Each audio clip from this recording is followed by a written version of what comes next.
I got my 125 cool start and my solenoid. I was thinking it was the starter. One day it started up, then it cut back off,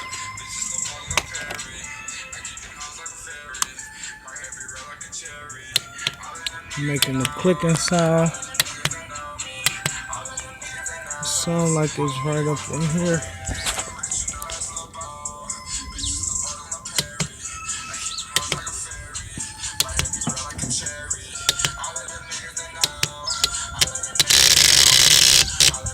I want this more solenoid going bad.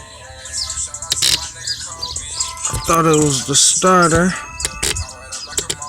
Got the knocking on it, it didn't work.